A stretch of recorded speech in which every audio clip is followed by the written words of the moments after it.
सुशक्त और निर्मल रखना हमारा कर्तव्य है। ये मैसेज में मेरे पर्यावरण को संतुलन रखना is very important to keep our environment very beautiful line and trees grow trees जितना हो सके ट्रीज को लगाइए।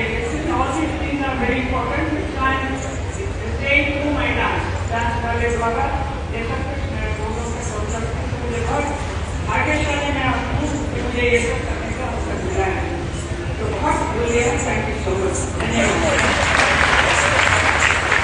Thank you. That was, ladies and gentlemen, the epitome of beauty and grace for Hema Malini ji, who never ages, and today we did a head.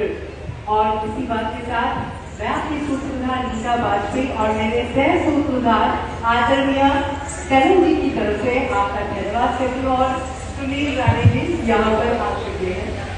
एक ही विषय है, हेमा जी ने बहुत मेरी तारीफ की, आप सभी ने सुना होगा।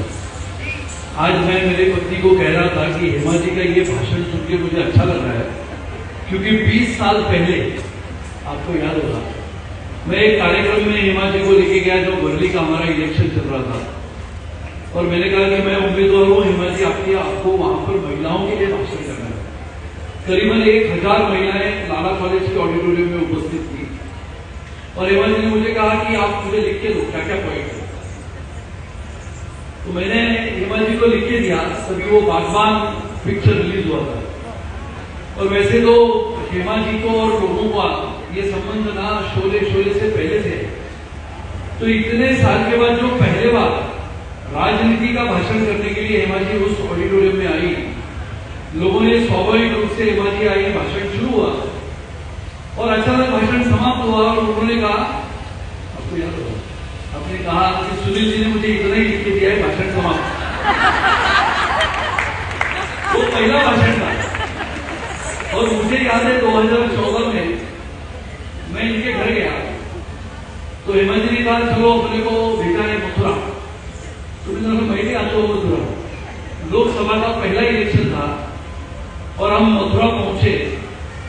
तो मेरे पहले भाषण में मैं हेमा जी को याद है, मैंने कहा था हेमा जी मुझे तो डर लग रहा है ये मथुरा में, क्योंकि कृष्ण भगवान गायब है।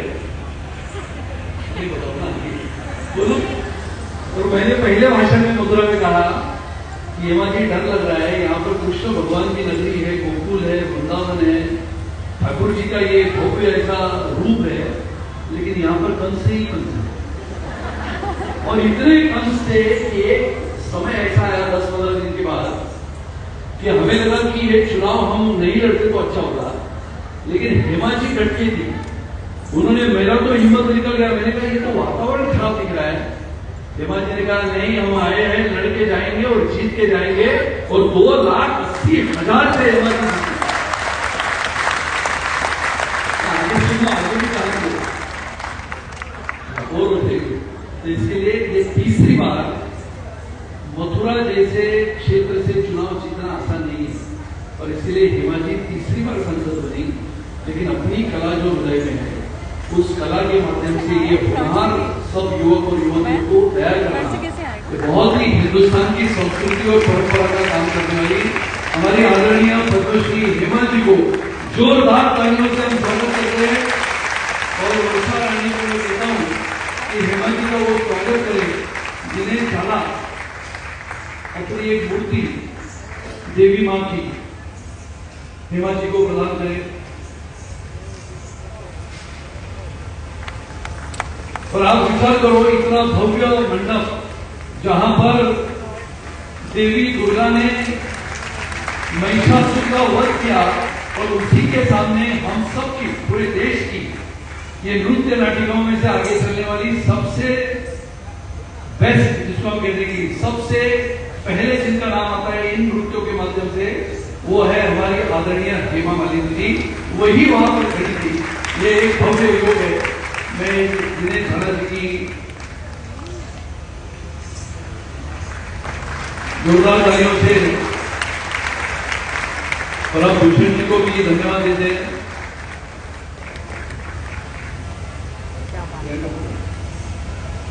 और इसके लिए आप सबको धन्यवाद। आप सभी लोग यहाँ पर उपस्थित रहे, इतनी बारिश में भी सभी लोग, पहली बार बोरीवली में हेमा जी का इतना सुंदर परफॉर्मेंस हुआ। आज हम ये कार्यक्रम यहाँ पर समाप्त करते हैं और कल हम सभी वापस मिलेंगे भक्ति रस के लिए, अनूप जलोटा जी के भजन के लिए। धन्यवाद। जय हिंद, जय भारत। भारत माता